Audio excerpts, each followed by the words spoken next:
சமீப நாட்களாக விஜய் தான் நியூஸ்ல ரொம்ப போய்கிட்டு இருக்கிறாரு. என்ன நடக்குது சார்? 10 கோடி ரூபா கொடுத்து பத்திரிகையாளர் பிடிச்சி பிராண்டிங் பண்ணா நியூஸ்ல இருக்க மாட்டாரா? குழப்பவாதியா இருக்கிறாரு, கோழையா இருக்கிறாரு, சந்தர்ப்பவாதியா இருக்கிறாரு, பச்சுவந்தியா இருக்கிறாரு.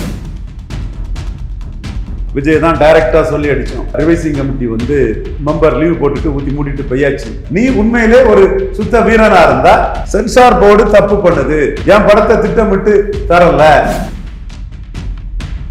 உங்களுக்கு 60 கேண்டிடேட்டுக்கு மேல இல்ல, 60 வச்சு பெரிய சீன் காட்டினீங்க.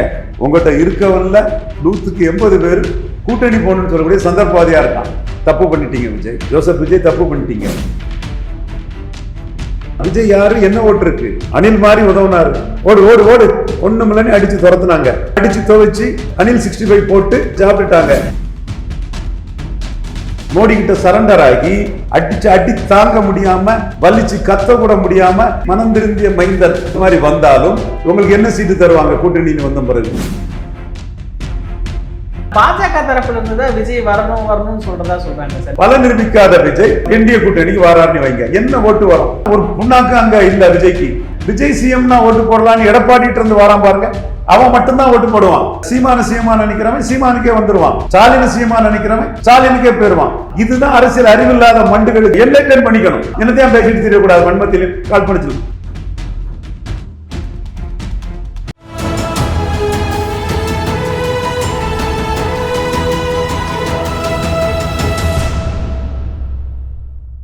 தமிழகம் நேயர்களுக்கு வணக்கம். இன்று நம்முடைய அரசியல் விமர்சகர் திரு ரவீந்திரன் துரைசாமி அவர்கள் இணைந்துள்ளார். சார் வணக்கம். சார் வணக்கம் தம்பி, எப்படி இருக்கிறீங்க சார்? நல்லா இருக்கு தம்பி, நல்லா இருக்கீங்களா? ரொம்ப நல்லா இருக்கிறேன் சார். விஜய் சுற்றிய பேச்சு சமீப நாட்களாக விஜய் தான் நியூஸ்ல ரொம்ப போய்கிட்டு இருக்கிறாரு. என்ன நடக்குது சார்? 10 கோடி ரூபா கொடுத்து பத்திரிகையாளர் பிடிச்சி பிராண்டிங் பண்ணா நியூஸ்ல இருக்க மாட்டாரா? இருக்கதான் செய்வார். மற்றபடி ஒரு பாப்புலரும் கூட, நல்லா ஒரு நியூஸ்ல இருக்கிறாரு. ஆனால் நியூஸ்ல குழப்பவாதியா இருக்கிறாரு, துணிவற்றவராக இருக்கிறாரு, கோழையாக இருக்கிறார், சந்தர்ப்பவாதியாக இருக்கிறார், பச்சுவந்தியாக இருக்கிறார். சீமான் மாதிரி 234 தான் தனிச்சு தான்னு ஒரு தெளிவான நிலைப்பாடு, உறுதியான கொள்கை கொண்டவராட்டு இல்லாமல் காலையில் கூட்டணி, சாயங்காலம் தனிச்சு போட்டி, மத்தியானம் கேண்டிடேட் இல்லையே என்ன செய்யுங்கிற குழப்பம், இப்படி ஒரு இடியாப்ப சிக்கலில் அவர் என்ன செய்யணும்னு தெரியாமல் விழிச்சிட்டு இருக்கிறாரு. காரணம், நம்ம முயற்சியில் ஜனவரி 8ஆம் தேதி நம்ம அடித்த அடி జోసెఫ్ విజయ్కి தான் அந்த అడ్డి. ఆదవర్జన రెడ్డి గారు, జాన్ ఆరోగ్యస్వామి నాయుడు గారు, at the mercy of Joseph Vijay car இல்லை, விஜய் பிள்ளை தான். இவங்கெல்லாம் விஜய்க்கு கருணையில் இருக்கக்கூடியவங்க. இவங்களை விட்டுறலாம். விஜய் தான் டைரக்டாக சொல்லி அடித்தோம். நீங்கள் ஆர்எஸ்எஸ் மானத்தை, பாஜகவின் மானத்தை காப்பாற்றின மோடியை தீய சக்தி இன்னும் ஊழல் பெருச்சாளி வாரிசு அரசியலின் மொத்த உருவம் ராகுல நல்லவர் வல்லவர்னு சொல்கிறீங்க. ஜனநாயகம் படம் 9ஆம் தேதி ரிலீஸ் ஆகாதுன்னு இன்னைக்கு 2 மாதமாயும் ரிவைசிங் கமிட்டி மெம்பர் லீவ் போட்டுட்டு ஊற்றி மூடிட்டு போயாச்சு. என்னமோ ஜனநாயகம் எப்படி போனி ஆக போகுது, என்ன போனி ஆக போகுதுன்னெலாம் தெரியல. ஓடிடி தளத்துக்காரன் பெண்டிங் படமாயிரும், ஒன்றும் தேராதுன்னு அவன் ஓடுறான். அதுக்கடையில் லாரன்ஸ் லட்சுமின்னு ஒரு படம், மத பிரச்சனை இருக்குதுன்னு சென்சார் சர்டிஃபிகேட்டு கிடையாதுன்ட்டான். என்னமோ குணமாகி அந்த போர்டு மெம்பர் பார்த்தாலும் இதில் மத பிரச்சனை இருக்குது, நோ சென்சார்னு சொல்றதுக்கும் வாய்ப்புகள் உண்டு. அப்போ நீங்கள் சர்வ வல்லமை பொறுத்த மோடி கிட்ட ஸ்டாலின்கிட்ட மோதின மாதிரி மோதி இருக்கக்கூடாது. தப்பு பண்ணிட்டீங்க விஜய், ஜோசப் விஜய் தப்பு பண்ணிட்டீங்க. ஜான் ஆரோக்கியசாமி போன்றவங்களோட தவறான ஆலோசனையில் தப்பு பண்ணிட்டீங்க. ஒன்று. அடுத்து இப்போ உங்களுக்கு 60 கேண்டிடேட்டுக்கு மேலே இல்லை, 30 கேண்டிடேட்டே போட முடியாமல் நீங்கள் கஷ்டப்பட்டு போட்டிருக்கலாம். கூரை ஏறி கோழி பிடிக்க முடியாதவன் வானை ஏறி வைகுண்டம் போவானா? 60 கேண்டிடேட்டுக்கு மேலே இல்லை. உங்கள் கேண்டிடேட் யாருங்கிறது எல்லாமே உங்களுக்கு மோசடி. கரெக்டாக உங்களுக்கு கேண்டிடேட்டை சொல்ல முடியல. உங்கள் ரசிகர் மன்றத்தை உள்ள வச்சு என்னது கேண்டிடேட் போட்டுக்கிட போகிறீங்க? இந்த 60 பேரும் கூட விலை போகிறதுக்கு தான் ரெடியாக வருவானே தவிர பணம் செலவழிக்க தயாராக மாட்டான். எல்லாத்தோட மோசமான இது என்னென்னா, உங்கள்கிட்ட இருக்கவன்ல 100க்கு 80 பேர் கூட்டணி போகணுன்னு சொல்லக்கூடிய சந்தர்ப்பவாதியாக இருக்கான். சார் இப்போ அஜித்குமார் ஒரு கட்சி ஆரம்பிச்சிட்டார் சார், அவருக்கு உடனே சீட்டு கொடுத்துருவாங்களா? விஜய் ஒரு கட்சி ஆரம்பிச்சிருக்கிறார், அவ்வளவுதானே.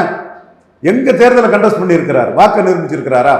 சில அட்டுங்க விவரம் தெரியாதவனுங்க விஜயகாந்த் வாக்கை நிரூபிச்சதுக்கும் இவர் வாக்கை நிரூபிக்கலன்னு தெரியாதவன்லாம் வெப்ப வச்சுக்கிட்டு அரசியல் விமர்சனம் வந்திருக்கானுங்க. ஏன்னா இது அந்த அளவுக்கு தமிழக மக்களை முட்டாளா ஏமாடியா இழிச்ச வாயினா நினைச்சிட்டு பேசிட்டு திர்றாங்க. விஜயகாந்த் 8.3 10ன்னு நிரூபிச்சாரு.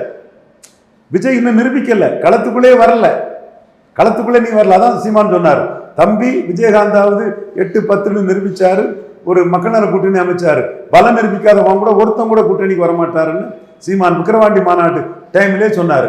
இப்போ கடைவிரித்தேன் கொள்வார் இல்லைன்னு யாரும் கூட்டணிக்கு வராததுனால நம்ம சொன்னது மாதிரி 24 நிரூபிச்சிருப்பாருன்னா கூட்டணிக்கு வந்திருப்பாங்க, கூட்டணிக்கும் பேசியிருப்பாங்க. இப்போ நீங்க வேற வழி இல்லாம மோடி கிட்ட சரண்டர் ஆகி அடி தாங்க முடியாம வலிச்சு கத்த கூட முடியாம, ஐயோ சாமி ரவீந்திர சாமி கருத்து கேட்காம நான் வீணா போயிட்டேனே, ஜானாரிக்கு சாமி கருத்தை கேட்டு பரிகட்டு போனேன்னு நீங்க திருந்தி மனம் திருந்திய மைந்தன் பைபிள்ல சொல்ல மாதிரி வந்தாலும் உங்களுக்கு என்ன சீட்டு தருவாங்க? கூட்டணின்னு வந்த பிறகு பலம் நிரூபிக்காத உங்களுக்கு என்ன சீட்டு தர முடியும்? ஜெயலலிதா அம்மையார் 8-10 நிரூபிச்ச விஜயகாந்துக்கு 41 சீட்டு கொடுத்தாங்க. பலம் நிரூபிக்காத விஜயகாந்துக்கு 15 சீட்டு தான் சொன்னாங்க. அப்புறம் விஜயகாந்த் என்ன சொல்லிட்டாருன்னா, நான் பலம் நிரூபிக்கல தான், ஆனால் வைகோவுக்கு நான் கீழே கிடையாது, அவருக்கு 35 எனக்கு 15ன்னா அது எனக்கு வேண்டான்னு நான் பிரச்சாரம் பண்ணி என்னோட பலத்தை காட்டுறேன்னு விஜயகாந்த் அவர் லீடர் உடனே டக்குன்னு களத்தில் இறங்கி 234 போட்டுட்டாரு. ஜாதி கட்சியோட கூட்டணி இல்லைன்னு 234 போட்டுட்டாரு. அவர்கிட்ட அமைப்பு பலம் இருந்து 234 போட்டுக்கிட்டாரு. உங்ககிட்ட அமைப்பு பலம் இல்லை, உங்ககிட்ட அமைப்பு பலம் இல்லை, 234 நீங்க போட்டுவிட மாட்டீங்க. 60க்கு மேல உங்களுக்கு தேரல, 60 வச்சு பெரிய சீன் காட்டினீங்க. அதுவும் என்னன்னு டிரான்ஸ்பரண்டா சொல்லல. நார்வேல எல்லாம் ஒரு கேண்டிடேட் ஒரு தம்பி பார்த்தா பெரிய அங்க கேண்டிடேட்டுக்கெல்லாம் அங்க பெரிய போட்டியே இல்லை.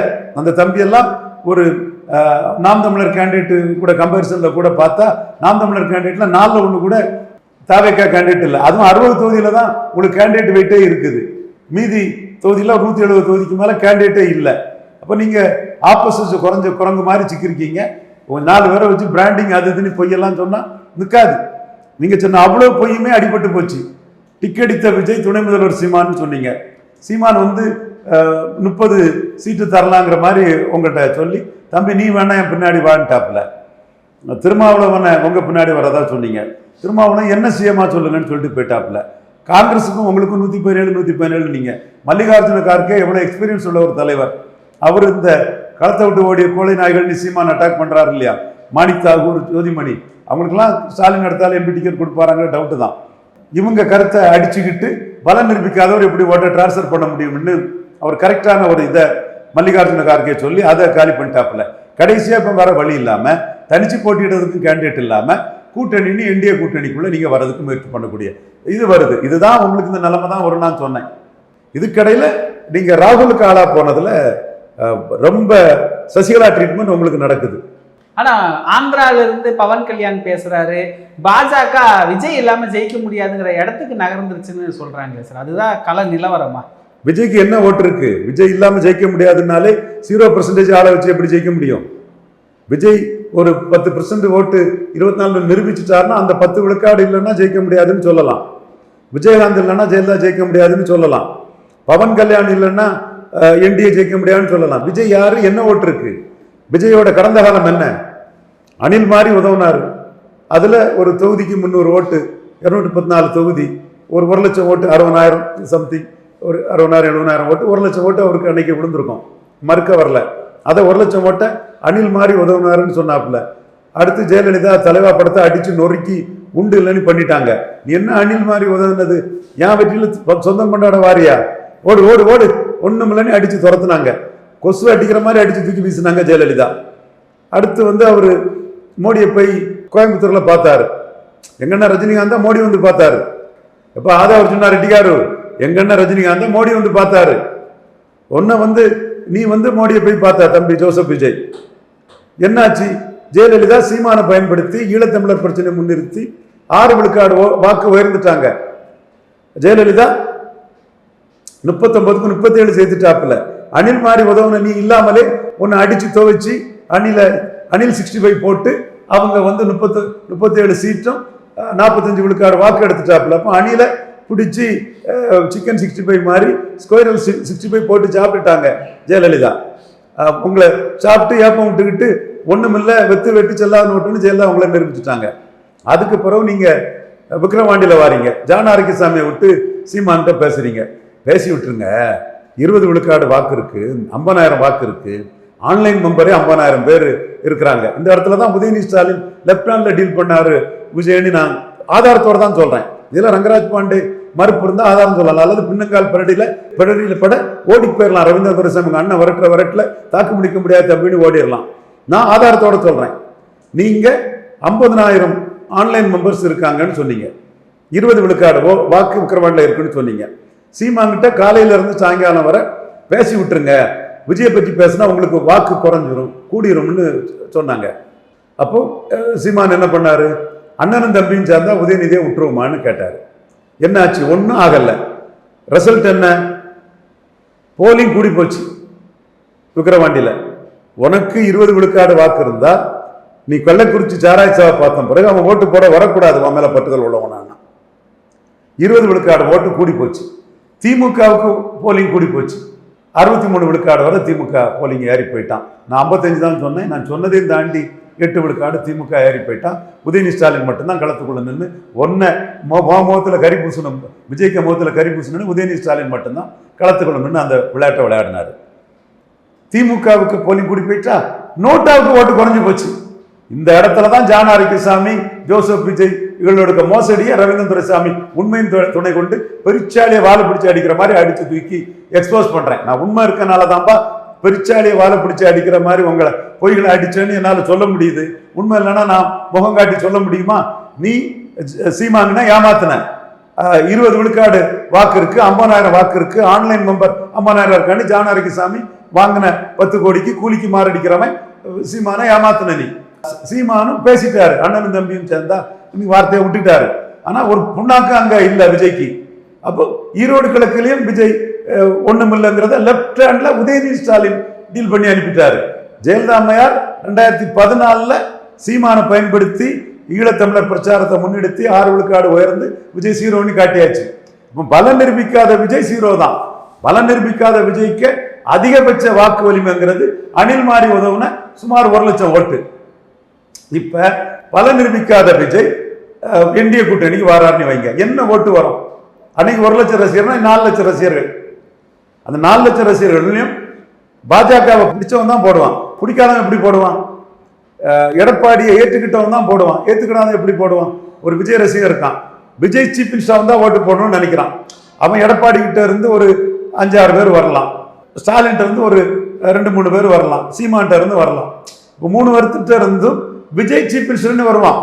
விஜய் வியாபாரம் பண்றதுக்காக கொள்கை இல்லாம பச்சோந்தியா அரசியல் வியாபாரியா பாஜக கொள்கை எதிரின்னு சொன்ன பாஜக அணி கூட கூட்டணி போனா அந்த கூட்டணிக்கு யார் ஓட்டு போடுவா?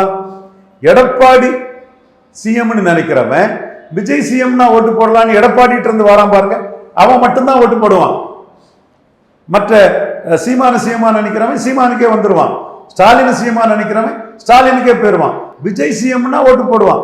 அந்த ஓட்டை ஒரு முறை எடுத்துட்டீங்கன்னா அது விஜய்க்கே ஓட்டு ஆயிரும். அந்த ஓட்டை விஜய் டிரான்ஸ்பர் பண்ணலாம். விஜயகாந்த் 2006 9 எடுத்துக்கிட்டு 11 டிரான்ஸ்பர் பண்ணார்ல, அந்த மாதிரி டிரான்ஸ்பர் பண்ணலாம். இதுதான் அரசியல் அறிவில்லாத மண்டுகளுக்கு இந்தியா டுடே மணி எல்லாம் தன்னை என்லைட்டன் பண்ணிக்கணும். சும்மா என்னத்தையும் பேசிட்டு தெரியக்கூடாது. வன்மத்திலும் கால் பண்ணிச்சு சீமான் 8.2 எடுத்த வன்மம் இந்தியா டுடே மணிக்கு கொடிகட்டி பறக்குது.